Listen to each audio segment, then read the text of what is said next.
A very warm welcome to everyone, and thanks for joining the webinar Navigating Industry University Collaboration in the Age of AI.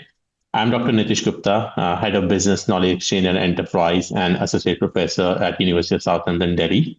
With me today, I've kindly joined by Raka and Nimesh, and I will do the introductions in a short. But just to set up what the agenda today in terms of the outline for the webinar, we're going to talk about university industry collaboration, that what are the prime motivation of doing those collaboration, how AI is changing that landscape of the collaboration, what has really changed. And it's really nice to hear from Raka and Nimesh how they have been collaborating with the universities and how that really giving a symbiosis of the knowledge exchange and learning. And also we'll talk about the kind of skills which are needed in the age of AI and what the industry is really looking for from the university and such establishment. And then what we have to think about that we are a part of an ecosystem. So universities, industry, they all come together and with the policymakers. So there's an ecosystem we are the part of and think from that perspective.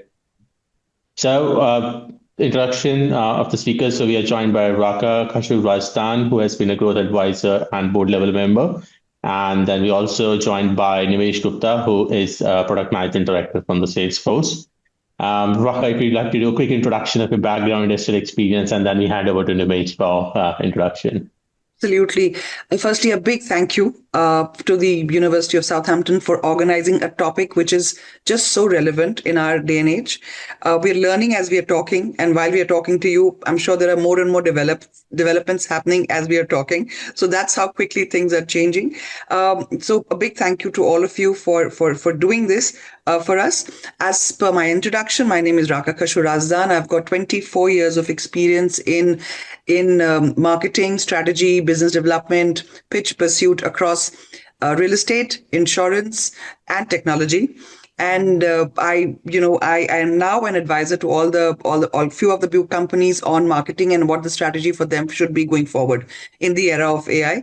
And I do teach at MDI Gurgaon and at the Indian Statistical Institute for years now, and this is a great platform for me to learn. More than share anything, it's a great platform for me to learn from. So thank you so much, Nitish. Thank you, Raka, for joining. Nimesh, if you'd like to introduce, please. Plus one to the University of Southampton for having us here. So just a quick introduction. I'm Nimesh. I've been working for the last 15 odd years, and I've been lucky enough to be a part of a lot of the AI journey, especially in my work at Salesforce. So that has been really rewarding, while equally challenging as well. As Raka mentioned, things are changing as we speak. So what was relevant even 3 years back is no more relevant what's now, right? Prior to that, I've worked at multiple companies, including Amazon, at Flipkart. You have to learn and unlearn every day. So happy to share my experiences and some of the pieces that I've worked on with this group. On top of what's Thanks a lot, Nimesh. So the way we'll run this, that if you got any Q&As and questions answers, we'll pick up in the last section, and so feel free to type in your questions or comments in the chat box, and we'll pick it up later. So just to quickly set the scene that why university industry is collaboration is really important. What is the prime objective or the outcomes we are achieving? So if you look at the n number of reasons why we do set up this type of collaboration, the very first one is a knowledge transfer.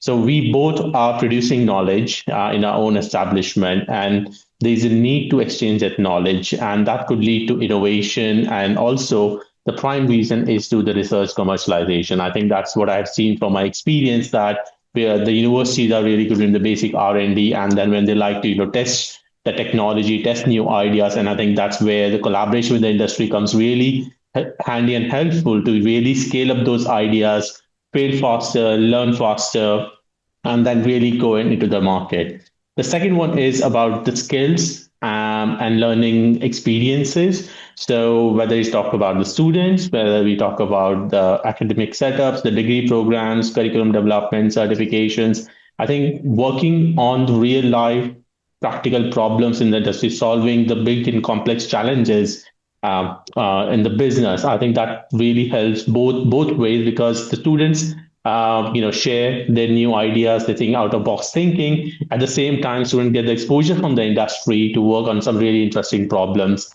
in that respect. So the role, we have a very complementary role as a university and as an industry. I think the collaboration is really critical to develop those policies, those knowledge exchange frameworks, and the setups which are mutually beneficial. So I will just request Raka to have any opening comment, and then we can further come down to specific details. While you were talking, I was just thinking, I was trying to gather my thoughts. The fact of the matter is that academia has a very, very important role and the industry has a very important role. Now, are we doing enough in terms of collaboration? Maybe not. A lot needs to be done in that direction. Whatever we've been doing so far has been very sequential. Academia prepares certain research papers, skill sets, students, knowledge base, everything is ready. And then industry used to take it over. Now the sequential thing has to be broken. We need to be talking in parallel. And to be fair, I don't think the industry has as much skin at stake at this stage. We need to go beyond hackathons. We need to go beyond, just sponsoring, guest lectures, or we need to go beyond just giving internships. That doesn't help us anymore. The relationship between the academia and the industry has to be really, really close, with the industry's neck in line, because the academia is doing its job, but it needs to evolve at a much faster pace and at the same time keep the depth with which it is working at, because industry is asking for scale, growth, efficiency. The academia needs to give us that, that depth, at the same time working in parallel, not one after the other. So that's what I think is happening right now. Nimesh, happy to hear your thoughts around it. What do you think? Yep. Actually, plus one, right? Like there are pieces around, let's say, as Raka, you mentioned, like hackathons, right? And even like competitions, right? But it's not a one-off thing, right? And I completely agree. And one of the places where academia could like come in with a very strong point of view is challenging the status quo, right? Like when we are in our day-to-day jobs, right?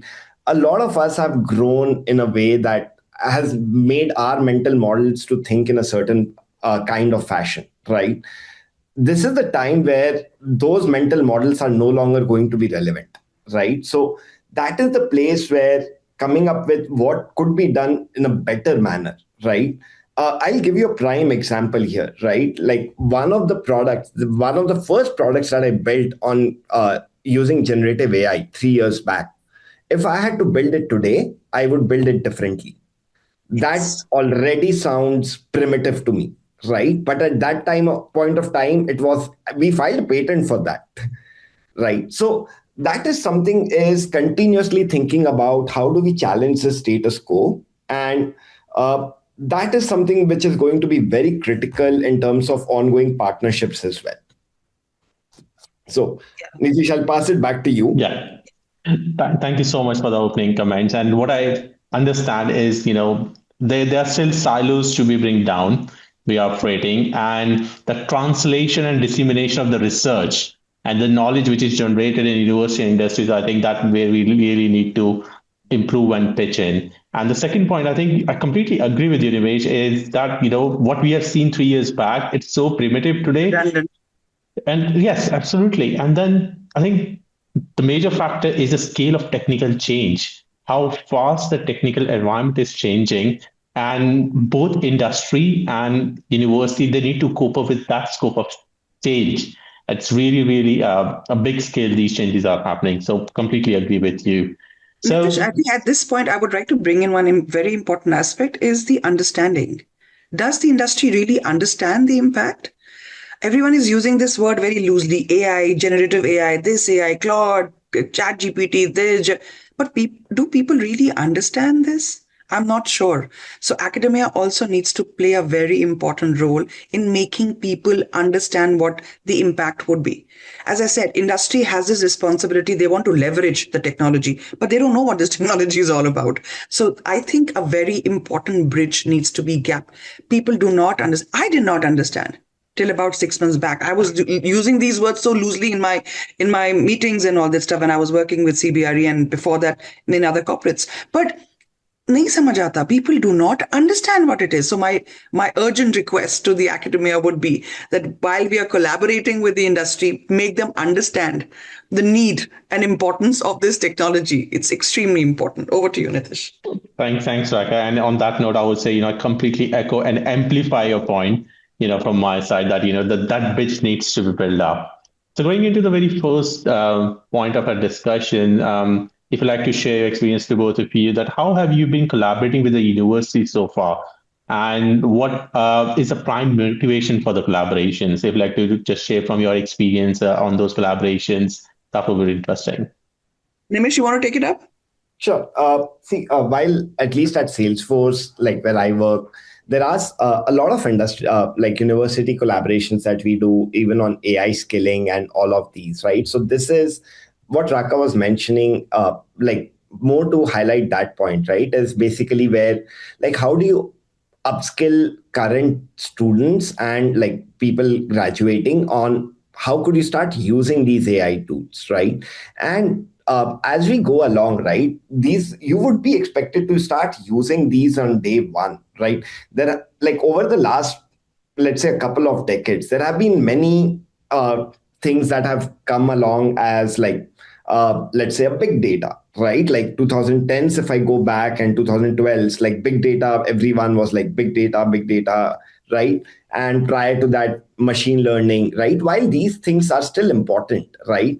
And the amount of investment the industry is making in generative AI is unprecedented. Like it has nothing like what's been seen over the last, like it's almost like the invention of computers all over again, right? Yeah. Like it's that level of scale. So you will be expected to use those. I have been reached out by a lot of few students and like on asking me on how could they learn, right? While I do reply to a few, it's not like, unluckily, I have also not been super active in like coaching or mentoring a lot of students. So I would definitely want to do that a little more. But going back to the initial point, right, it's still at a very nascent stage, the academia and the industry collaboration. Like this thing needs to become a lot better.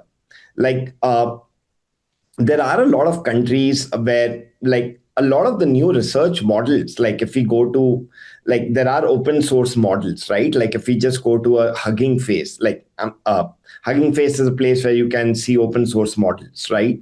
A lot of these things are contributed by students actually, which can actually turn into something really big for even corporates. So that is, I think, what we need to learn, like really identifies what are the practical problems and how academia can help. So I think those partnerships need to be a lot more formalized, and like the cross sharing of information, it's still at a nascent stage, but should be a lot better. Great. That's completely makes sense. And I think or Raka, if you wanted to add anything. I agree with you. It's at such an nascent stage wherein we need to actually start from the very basics of understanding the expanse of what we are getting into, or what this could potentially hold for us going forward in the next few years. So where I come in from, the industry that I used to represent till about a few months back, it's at a very superficial level. It's done at let's do a hackathon. Let's tie up with one of the universities. Let's see if we can actually. But there is something that we did this time around, was to give them actual live cases. Actually identify a problem. If there is a problem in the industry, put those students with that problem. Let them sit with the business and sort it out. Otherwise, एक internship देके it doesn't sort anything overall. So yeah, it's limited to hackathons at this stage, or maybe internships, but hackathons with the difference of identifying the problems and having academia actually solve it for business together. Because business would look at profits. They would look at where is the moolah. No matter what you say, They will look at what is the business profit, what is the revenue coming out of this thing. So as long as that gets addressed, I think we are moving in the right direction, but it's at a very, very basic stage. And I was reading a McKinsey survey which said while 70% of the corporates are using generative AI, 40% of the people who are using them are not even skilled. So look at what we are up against. Over to you, Nitish. Absolutely. And that makes sense. And what I've been trying understanding is there is a whole lot of investment into AI infrastructure and doing the upskilling. Yes. But the bigger question is that, what are the outcomes we are looking at? And does university and this type of collaboration can help in unlocking that value, what you are looking to achieve from the outcomes? That's the case. Any thoughts on the outcomes, Raka? Like, what you see with these type of collaboration lead to? As I said, if there is a live problem that an industry is facing or an organization or a vertical is facing, and you have live people working with the business on it, that is the only way forward going. Otherwise, it'll remain at a very superficial level. Everyone will keep talking about the benefits of AI and what it can do, and nothing will go beyond efficiency building. We need to actually arrive wherein the academia and industry is sitting together and sorting out a problem that particular. Otherwise, it is not. It could mean that a professor, maybe yourself, Nitish, could come and sit with the business leaders and sort out a problem that organization or that vertical is. Sit with any of the chambers, sit with the CREDIs of the world, the CIs of the world, and sort out the industry problems. Otherwise, it'll be again at a very very slow pace. And the potential of this is so much, and we need to do this as of yesterday, not as of tomorrow. So that's what my thoughts are. Right. That's definitely, very interesting insight. So I'm just thinking in that direction that, the collaboration, this type of collaboration is not new. The university industry have been collaborating for long, and we have seen a lot of successful outcomes, whether it's a product-based collaboration, service, research, commercialization. So I'm just trying to understand that what are the unique aspects of the opportunities and challenges which have been really infused by the AI in these type of collaboration? How the landscape has changed if you bring the AI into the context of this collaboration, and what are the real opportunities and challenges do you see or foresee? Over to you, Raka. Yeah. See, if I understood your question correctly, it's the challenges that you're talking about. What are the challenges that we see? I think what Nimesh said, he articulated it so well. What he developed 2 years back is, he would just relook at it.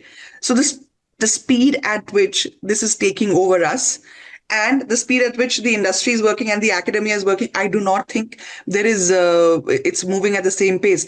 It is industry, it's academia, and it's AI. There's a third element over here. I do not think the industry and the academia are working together at the speed at which AI is getting developed. So that, I feel, is the biggest challenge that we are facing right now. And there is no way about it. There's no way to go about it unless we really speed in our collaboration over here. What do you think, Nimesh? What do you think about it? Just one more thing to and this is something which I believe is a lot of people, I'm sure everybody here on this call as well has used a Chat GPT or a Gemini, right? But what do we use it for, right? A lot of times you see those examples, right? Where people are asking weird questions to Chat GPT and posting screenshots, right?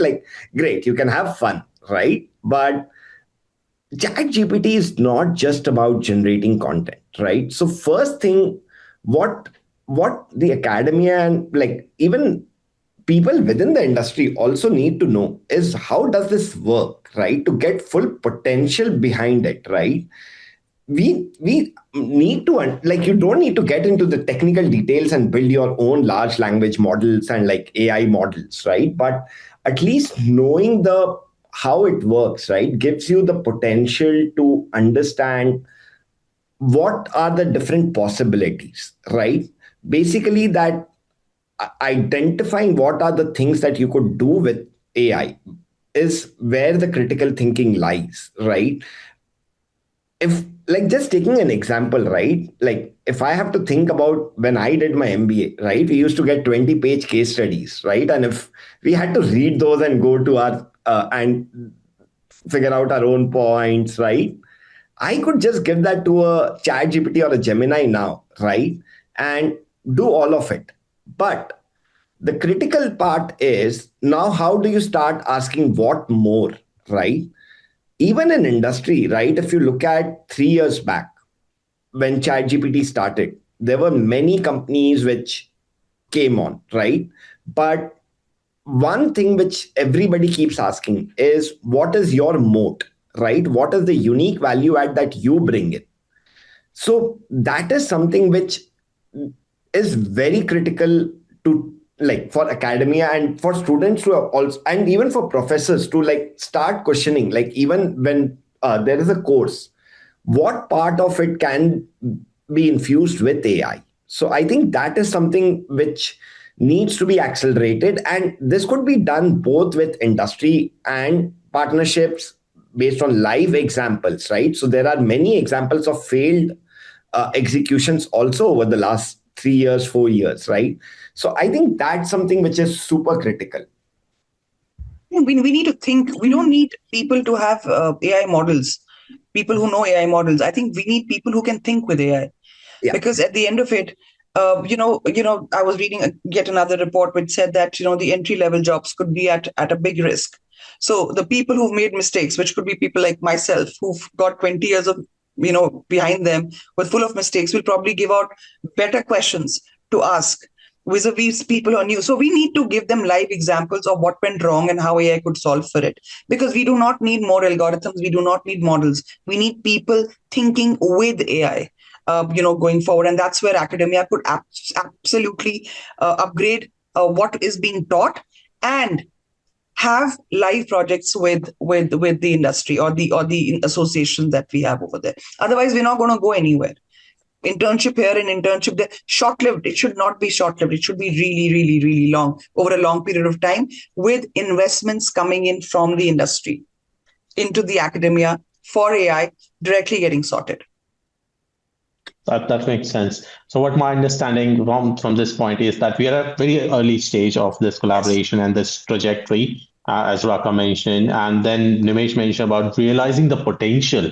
What is the value? We need to understand how we can create that value after this. What are the possibilities to explore that? But I'm just going back to one point which Nimesh mentioned about the 3 years back. There was a certain functionality. So I was just thinking if Nimesh, you like to share, a particular set of example that you see that functionality of these things, and you now see 3 years down the line it's not the same anymore, and you would do it differently. And how would have university student and project could help in that, accelerating that, those changes. Oh, for sure. So uh, if you guys remember, like when ChatGPT came in, right? Like that was the boom of 2022 December, right? Uh, ChatGPT had what we call as token limits, right? Like the amount of text it can take was around 16,000 tokens, right? 3 days back, ChatGPT announced a new model which has 1 million token as the context window, right? So you imagine the amount of like knowledge chat in one context you can, or in one prompt you can give to ChatGPT, right? It was only text. It has evolved to become multimodal, like images, right? You can have documents. It has evolved to generate videos and images for you. Forget, like, again, what I'm talking to you is what was available with AI still 2 years back. Today, if you look at it, right, the entire world has, like, is moving towards, let's say, vibe coding. Like, I'm a product manager, right? I left coding 14 years back, right?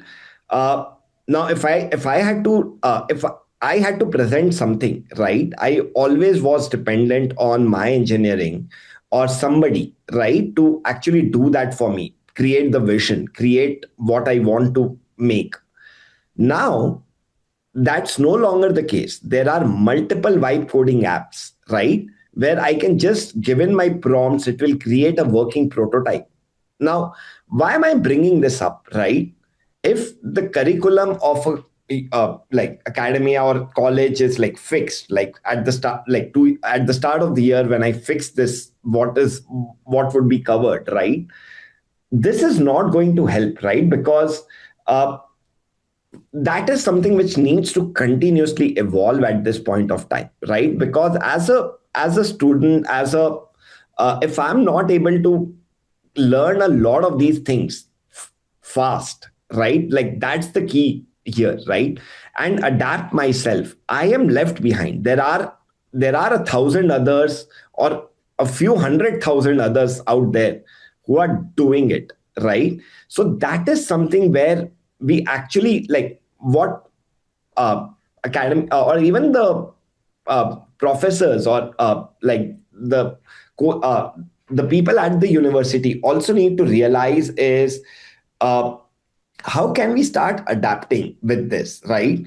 That is something which is going to be, like, again, the reason why I mentioned what was primitive 3 years back, right? We just saw an example. Like, now there are, like, in fact, AI generated movies completely.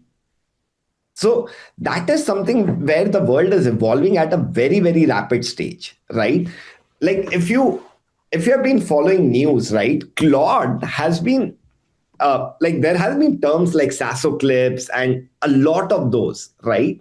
So a lot of the traditional pieces on how we used to work, right, is going to change. And if we don't change along with it, right, it's going to just become like, you are going to become primitive. Absolutely, and that really naturally leads to my the next point in terms of I'm just thinking from a student perspective, what kind of skills, like learning experience, whether it's tools, processes, the industry would like to see. I would appreciate that they hit the ground running from day one, whether it's an internship, whether it's a live project, or the full-time employment. So, what really makes them stand out? What type of things they should be doing? So in upscaling of the AI and other things. So would love to hear your perspective, so we get a sense of direction where they really need to do upskilling to really, get more industry readiness. Nitish, if I were to actually respond it very, very abruptly, business industry wants revenue, industry wants money. I think from that perspective, students should only be thinking about the application of the knowledge that they have to the revenue generation at a very strong speed for the industry that they're looking at joining. Otherwise, anything which is redundant, anything which is in the air will not make sense to the industry. The moment they say, I have got this thing going for the AI tool that I'm using and it will generate this much of revenue, is something that is going to get the eyeballs turning, attention given, and probably that internship becoming a full-time job. At the end of it, there is nothing that moves an industry. The revenue backs getting deeper and deeper and deeper. I think that can only happen if we have industry and organizations like yourself having labs within the universities, wherein the student is sitting over there, the industry comes, talks about a problem, the student is able to give live responses, live solutions to the problems that the industry is facing, and how the revenue is generated. Otherwise, nothing will get into the brains of the industry if they do not see money, moolah, being spoken about. So that's the thought process I think the students need to bring in when they come to us. Having known the algorithms will not help. Having known what ChatGPT does, what Gemini does, what Grok does, what any of these things will not make much of a difference beyond knowledge sharing till they know how to apply that knowledge to revenue generation. That's one thing that I want to leave with the students, that how you apply that to the revenue. Like for me, I'm a marketer at the end of it. I used to have a content team which could be 500 people, 20 people. I ran the entire Asia Pacific. Now I can do that with a click of a button, 5 minutes. However, I will need someone to make sense out of it, to make it sellable. Now, if I'm able to sell that well, so that's where I need to know where the students can add with their experience, with their zing, with their energy levels, with their whatever. How will I make sense of that? How will I be able to sell it and get revenue? So they need to be thinking revenue, revenue, revenue all the time. Just to add there, right? One of the points which I said, right? Like, a lot of times, like I've been part of multiple interviews where, in fact, not just for students, but for existing professionals as well, right? If you're given a problem or like a piece to solve, right? How do you do it? Like, how would you do it differently with AI? Like, you don't have to definitely put in saying this is how you, it should come second nature, right? It should not be a force fit saying, okay, now I will go add this AI feature into it. Yeah. It's basically about, so one of the things which I would definitely do if I was a student, right? And not just as a student, even for like, look at what are the things uh, which, let's say, how people or most successful AI products, right? Synthesize it better. Why are people adopting it, right? So let's start understanding the whys. And these things do not require, let's say, while you can have like formal sessions or with professors and everyone, right? But there are like hundreds of products which we use on a daily basis where AI is infused now on a ongoing, like as like we use it and don't even realize it, right? So why have they done this? How have they, like, or what is making the users stick to it, right? So that is something which is super important, right? Because if I am a student and I just say, okay, I will generate this with generative AI, right? Or I will use AI here, for what, right? How will it turn into a good user experience? Why will customers pay for it, right? At the end of the day, customers, like, I could build an amazing product, but if nobody is ready to pay for it, right, I will take it back in the garage and shoot it. So that's exactly where we need to understand, like, what would be the sticking point? Why will people come to it? So I think developing that reasoning habit, right, is something which is super, super important. Yes, you already do that in courses during MBAs. There are a lot of mental models taught, but some of those things just need to be changed on why and how I could do it better, right? What a job could be done by, as exactly what Raka said, right? By a few hundred people earlier, right? Could be done by a few people today, like a handful of people today, right? But that's where we need to understand, like, how can I challenge this? Absolutely. No, that completely makes sense because from the industry point of view, we're looking out, making profit and the business lines, and as well as the focus is on how we can quickly translate the ideas, build the prototypes, and see where the value proposition is. So I think one, I'm trying to see that, where the AI really comes handy in the process side, where you can do the, automated market research, you get the data to analyze, you can put all the different types of data and put together, and it really reduces the lead time. And if you got the ideas, like I think I've been a product manager for last 6 years, and what I see now is as well that if I had like a couple of ideas for the new product and service, I would quickly brainstorm with the AI and then look at what the data I have and do the prototype so fast. Imagine that there was a bit of collaboration, negotiation with the engineering teams to think and explore the feasibility of those ideas. And I think now with the help of the AI, I can quickly build the prototype. I can use Figma, I can use Miro, and say, okay, these are my ideas, and quickly helps in decision making. I think that what goes on from the product decisions. Just to add one point, right? It's not just about doing it for your own interest. It's now become part of interview processes. Like, if Yes. you think about many companies, right? Vibe coding is one of the interview rounds where you are expected to deliver a working prototype for you, right? So it's not just about, okay, maybe I know this or not know this. It's about how you get your next role as well. So if you're not there, like as I said, there are a lot many more people who will be there. So I just want to emphasize the stress. Like, it's not just another good to know tool nowadays, right? It's become part of how corporate functions on an everyday basis now. Yes, absolutely. So I true. think. I remember 8 months Mhm. back, I someone spoke to me about AI and I did not know. I quickly took out, a journey to Dubai and learned as much as possible as I could to make myself better at what I'm doing and make my teams challenge my teams even more. So learning is a continuous process, like he said. You cannot be redundant. And education, there was a time when education was 3 years, which was a degree. Now it's not 3 years. You need to ensure that your students are capable for the next 20 years. So it's not only 3 years ka degree and then you're done over with. You need to ensure that the students are employable, not for 3 years. They're employable for the next 20. And that doesn't happen with just giving them a crash course on AI.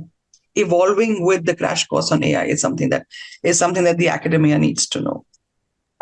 Definitely.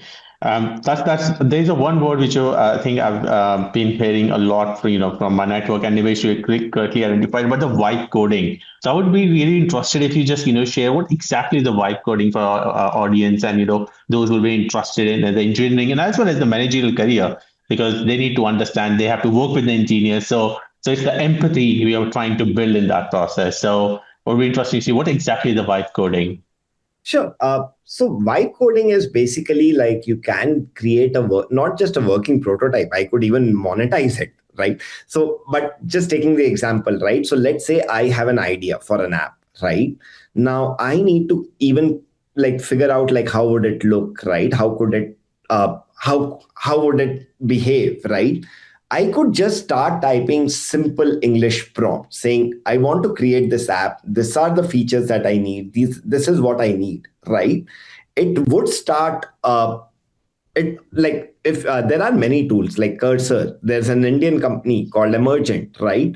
Claude, right?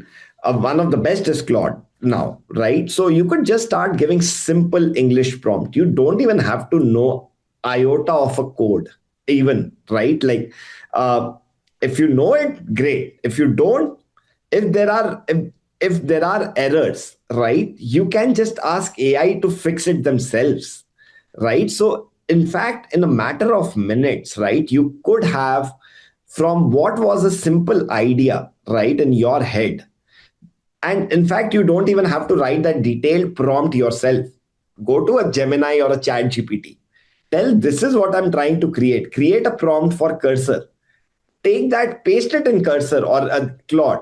It would start creating your prototype for you. Now you could then iterate. And this is how you can really get from what I was thinking could be possible, right? To no engineering, no design, I could still have a great working prototype. Maybe it's not like it. If you iterate a lot more, you can make it like available to you. You can even start. There are people who do this, right? In fact, nowadays they have created apps and are now selling it on app stores or even doing a lot of monetization, right? But just to get your idea sorted out, right? And see, one thing is what we keep saying, right? Until you put pen to paper, right? So from an idea to unless you see it yourself, right? That would give you a lot more clarity yourself as well. In fact, if I'm doing any exercise, right, I would definitely like even in let's say my college courses, right? If I had to look back, I would like what I used to create in PPTs, right? Like as a diagram or whatever, right? I would probably do it much better in a working prototype. That gives me not just the hang of the tool, it also makes my thoughts clear a lot better. So that's that is something which, and again, like you don't have to go through like a multiple $100,000 paid courses, right? There is a ton of free resources available, right? Not all of them will be great, right? But just start exploring, like, and as I said, this is becoming table stakes now. Like if you are not there, like it will not, you will not exist. Yeah. So Yeah, definitely. Thanks, Nimesh. I think in just interest of time, I'll ask just one final point and then we go to the conclusion. So I think there's a bigger debate that what is the role of human in the AI? That we have started working together, but what exactly, how is reshaping, especially for aspiring managers, engineers? So has this role changed with those AI tools? Where does human comes into the overall picture? when we use AI. So any thoughts would be really appreciated. Raka, if you want to go first, I can I add in mean, now. how can you need to humanize AI? That's what I'm saying, because AI can be only as intelligent as your prompt is over there. So an AI can only make a human more efficient. AI can only make the human more intelligent and give the human a better platform to play around with in terms of knowledge, in terms of all those things. So I think, and to add something really funny anecdote. Are you telling me, Nitish, if you get a mail from someone, you're not able to decode whether it's generated by an AI or whether a human being has written it? People have started reading through it. You exactly know what is written by an AI, whether there's a human intervention behind it. So humans will be there. Humans will always be there. Humans need to now learn to master this tool called AI and run with it. There is nothing like not having a human around. They will need humans all the time. I was reading a Microsoft research which actually said that while we are thinking that coders might be fired and all this stuff, no, coders will be more efficient, more work will be given to them. So they'll produce more. So humans will always be there. Humans will be only more efficient to deliver more, to produce more, and keep it human. We do not want, we don't want only computers to be talking to us. As I said, pata chal jata hai what is AI generated and what is human generated. That's what my two penny is. Just Thanks, to Raka. add, right? So one of the things that is super important, right, is the guardrails, right? Like AI can, like one of the things which was always said, right? AI like can be confidently wrong, right? It doesn't hesitate, right? Like you might have heard the word called hallucination, right? Now, what does it do? You have not told it something, it doesn't know, but it will still generate something out for you, right? It can be biased, it can go terribly wrong, right? The other thing is understanding like how you're using it as well, right? To just give a funny anecdote, right? And this is so true, especially in like in a lot of scenarios, right? Let's say I have 10 pointers and I ask generative AI to write like a document which is like 5 pages long with that 10 pointers. I send that document, the person in front takes that document and says, generate it back into 10 bullet points. Nobody wants to read that AI generated like 5 page document, right? So one of the things is like the human part comes in defining those guardrails, right? Like where does AI need to stop, right? Where does the human come in, right? And obviously the efficiency, the amount of work each person could do has increased like drastically, right? So I think that is somewhere the speed at which the industry shifts, right? The industry can deliver newer things, right? Has exponentially increased over the last few years, right? And this is where like when somebody comes in, right, they need to be ready that what took development cycles as like 6 months earlier has probably now reduced to a week or a few weeks, right? So That's that is something which definitely need to be like you need to have those mental models on, and the human, that is where needs to be more of a supervisor at times rather than what you would say in managerial terms, right? You used to manage people, right? Here you could be managing a bunch of AI agents as well, along that's with true. humans as well. That's true. No, thanks really, Pravesh. Thanks for this interesting insight. So I think before I do the conclusion, I think it's time for the Q&A. Chetan, I don't know, would you like to read the Q&A and then three of Yeah, us can yeah. pick it up? Who Thank wants to you. go first? Yes, I will. I will read a few questions which I have in Q&A, and I have some in the chat box also. So I have a question from Ankur, and I would like to have your opinions, and we'll try short answers so that we can take as many as we can. And he's saying how industry is taking the fresh talent from the classroom. Need guidance on that. And is AI taking over educational institutions and learning? Who goes for it? I get. I think Dr. Nitesh will first go to you for this, right? Yeah, sure. I can answer the later part. The clear answer is no. AI is not taking over the educational setups, and I think we need to understand that the interaction where how would you learn with your peers? There's a big component that you learn with your peers by discussion and engaging with them. You can use AI as your partner or brainstorming and discussion partner, but you cannot really replace those interactions. Imagine, and this is true, AI, it can help you get work done, but in the end, you have to work with humans. It's a team, right? So you can't really lose those soft skills, the interaction, how you do the brainstorming together as a team. It will come. So definitely no. And just to put the point in the spot is that Southampton, University of Southampton, we have a clear guideline that we want our students to be AI literate.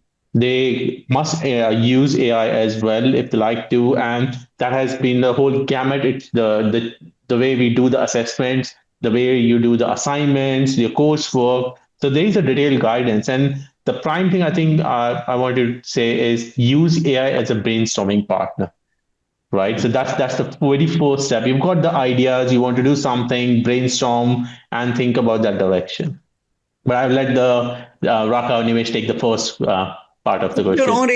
Create your own agents, have a startup which could actually make money for you, get an industry to pull in money into you, make sure that you generate employment rather than thinking about not having enough people. So I think the students need to start thinking on those things. Own it. Own the technology, get the industry to, or get University of Southampton to actually get an industry partner to put in money, make mistakes, be successful, and implement it live. That's what my thoughts are. Perfect. Perfect. Yes, Nimesh, please. Addition, right? Like I did mention during the last 45 minutes, but it's just about like what industry is really looking for is, are you do you see the terms are cheap, right? Like I could just learn saying I'm just using a term called RAG, right? I could just say I could do a RAG, right? But if you don't know why and what, and if you don't start thinking, or like if I think about a traditional case study versus like how would I solve this in a better manner, like challenging those status quos, that's what really industry is also looking for. As you get fresh talent, you don't want people who are coming with, let's say, a very traditional way of thinking and must have a bend of AI, or must, as I said, it's not a bend, like not force fitting. It's almost second nature. This is how I could solve it better, right? So that is what is really where the industry is going and where the next talent will also come from.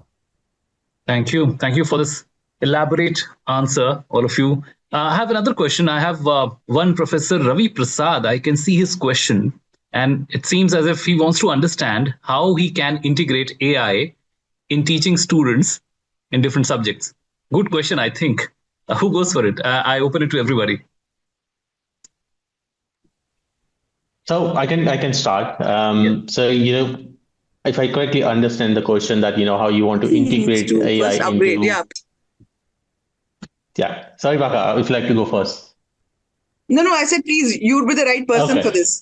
Okay, no worries. So in terms of teaching, how you integrate the AI, I think you have to look at how you design your teaching pedagogy, and as well as your coursework material and the assessments. And then think about, okay, how you want to integrate the AI. Do you want to integrate the AI? Are you allowing your assessments, students can use the AI? I think the critical point is that the declaration, how the students have used the AI, that's what matters. And we need more transparency that if the students have used AI, let's say any particular module, strategy or operations, so any module you will be interested in teaching, then I think we need to understand as a university and as a faculty and academics that how students have used it. I think it's still a black box, that how students are using the AI, and that needs a declaration in terms of your assessments, assignments, that the student must declare if they're writing a, like say, 5,000 report on a particular topic, they must declare how they have used the AI. And I think it boils down to also the level of the policy, which is in your university or other establishments. That really boils down to that, how you like students to use that AI. That's perfect. I guess I'll take another one. It's from an anonymous attendee, and he has written for students currently in science stream, planning their careers in AI and data science. Which degrees and job fields do you think will have the most opportunity in future? I think it's a mix of what they can study and where they can go. So I think we need some kind. I think a lot of people will have that question: that what kind of job opportunities would be available to them, and let's say how can they plan depending upon what kind of degrees do they take. So I mean, can we have some clarity on this? It depends on which industry are they interested in going, and probably identify an issue that they feel is being faced by the industry, and how the AI that they have mastered or want to master can be applied to that. I think it only depends on the industry and their own particular interests. What we are looking for is, as an industry representative, someone who can solve for me, someone who can make me grow, someone who can make me more efficient. So from that perspective, the knowledge can be applied to any of the industries as long as they know which industry they want to go to, and have identified an issue that that industry could be potentially facing through their research and solve for it. Mm-hmm. That's interesting. I guess I'll take another one. I think it's kind of related to AI and how it is spreading. Basically, the person wants to know that how can you fill the gap of spreading the knowledge of AI in rural areas and rural students? Should we create more edtech AI-based platforms, and along with that, train the teachers with it, or is there any other way? So, I mean, that's a kind of a question which a person would like to understand of how it is spreading, because we are sitting in, let's say, metros. Seems to be. Do you think it's going to make a difference if we're, staying in a particular area these days, or because of internet, the knowledge is pervasive? What do you think, any of you? Yeah, see, everybody needs to upskill. In fact, when I say I've been working on this, I've probably been working on only like 1% of what the overall AI knowledge is, right? Like not even that. So I think everybody needs to upskill, including professors and like students. But as I was mentioning, right, there is a lot of free knowledge available, right? Like there are hundreds of, like, if you just want to upskill in terms of like understanding the tech behind it, or even like trying out your hands, right? There are a lot of knowledge available, like even on YouTube, or even if you go to like a lot of edtech platforms as well, right, which give you a little more detailed courses, right? So if you just think about like that region divide, I don't think it exists like any longer. But yes, if sometimes what happens is a more structured environment and all of those things does help in making sure you are sticking to what you started out, but and not fizzle out saying, okay, the second video was way too long and boring, I'm going to drop out from this now. So that's my thought. But I like, if we just talk just in specifics of like regional divide, like I don't think that any longer holds. Mm-hmm. I think there are some technical questions. Dr. Nitish, I think there is one question by Mr. K.S. Madhavan. The second question: how does one ensure the T, that is the breadth and depth type of learning in academia and industry through AI? What are your thoughts on that? I probably will take some time to understand the question itself. So if you have any cognizance of what is being said here, I think we can answer this. So I think I'm not 100% sure what's the question, but what I've understood so far is, I think where you will really help, in terms of learning, is experiential learning, right? So get hands on the AI tools, start working, and do, the gamification is one way where you can actually learn how to use AI and actually can use in an ethical way.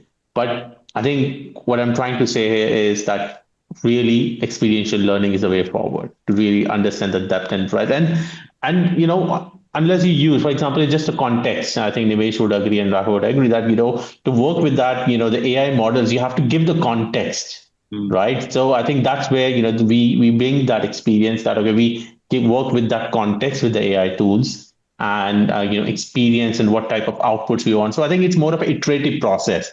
So that's my answer to this question. That's perfect. I think I'll take another one. I I think Prisha is asking this question about your thoughts on generative AI in creative fields. Oh, it's changed a lot. I was saying like just go to Gemini or go to Chat GPT, right? I'm using those because those are the most well knowns, right? But uh, like you could create an entire video out of it, right? Like in fact, let me just give you an example, right? Like Notebook LM, which is another tool from Google, right? I could use like 5 YouTube videos, right, and create a smaller 2 3 minute video which just summarizes like 3 4 hour videos and post it on like YouTube myself, right? In fact, some of the videos, right, like if you even, and the word ethical, right, comes in very handy here, right? Like a lot of things now, if I see on uh, even the internet, right, the first thing I can't even figure out if it's AI generated or if it's like actual video, right? That's the level of uh, advancements AI has also made in creative fields, right? Like, talk about creating a marketing campaign, like image. It can do it for me in seconds. Like, it would probably do it way better than as a human I could have done as the first draft. Probably, right? Not, I'm not saying in always, but there are times when it can do it much better, right? There are times when it can also go terribly wrong, right? So that's where the human role also comes into the picture. But the advancements is huge in terms of like creative fields.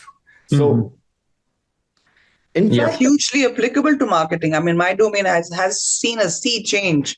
If I was doing business development pitches, which would take me 5 days to do, now I'm reaching out to the clients within a day. My creatives, my videos, my everything, my client engagement, everything has gone through the roof, not only in terms of look, feel, the content, the speed at which I'm generating. So my go to market has significantly improved and become better with all the TI tools. I think marketing as a domain will get such an uplift with AI going forward.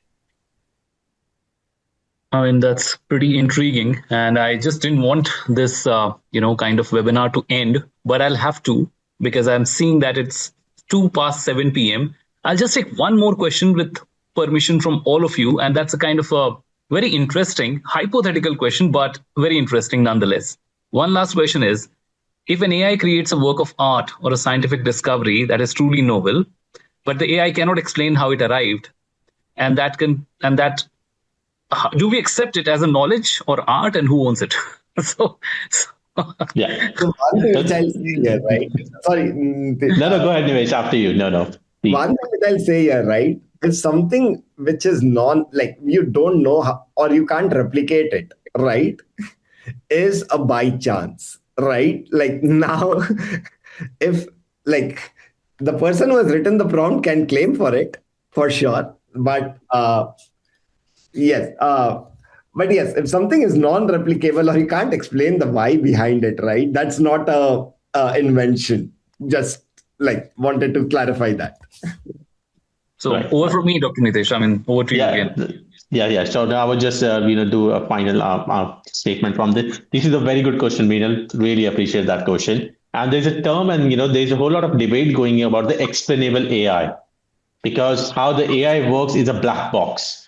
And you really, hit the nail and say, like, how we can open up that black box. And one example is about, you create the logs, how your prompt is being processed so that you can trace it back. It comes back to traceability and transparency, which is a huge concern when we use the AI. And when it comes to who owns it, and I think that's where the lines are really fuzzy, that you present as a work. And it is not the case of serendipity, that used to be the earlier some of the inventions that you buy for what, but they have to go through a lot of complex, big algorithms, and what the metadata, how you reach that will help in the transparency of that. Yeah, that's it from My my side. simple answer: a human owns it. That's it. Period. Finito. The human owns it and makes it successful. That's it. Definitely. Great. Ketan, I think Yeah, we Chetan. are Yeah. shooting the time, and I can wrap up. Yep. Yeah, great. Thanks. So I think that was a really interesting discussion. And I think what my key takeaway is that, we really need to set up and accelerate the development of the bridge between industry and academia. And there's a huge investment going on from the industry side, Gen AI, infrastructure, and all those things. And we as a university and from the student perspective, we have to think about the reskilling, that how we can use the AI for creating the new value propositions and really solve the complex problems in the business and create that value and capture that value as well. So the time to really develop new ideas, accelerate those ideas, the development cycles have really shortened.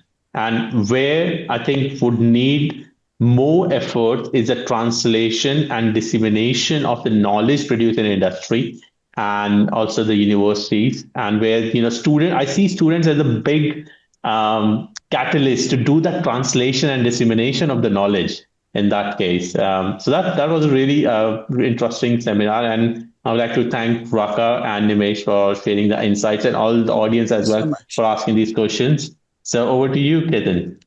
So I think thank you very much for listening to us patiently. I was enthralled by the kind of discussions we were having. So any more things that you want to understand from us, please connect with us on LinkedIn. I think you can search us with the kind of names that we have on display here. I'm also putting my LinkedIn ID here in the chat box for any of the students who want to understand about any of the programs that University of Southampton has to offer, particularly related to the kind of topics that we discussed. I think you can connect with me on LinkedIn. I'll be more than happy to answer any of your queries. Thank you so much. Thank you to all of you, and see you later in some other webinar. Yes. Thank you so much. Bye-bye. Thank you. Thank you so much. Thanks a lot, everyone.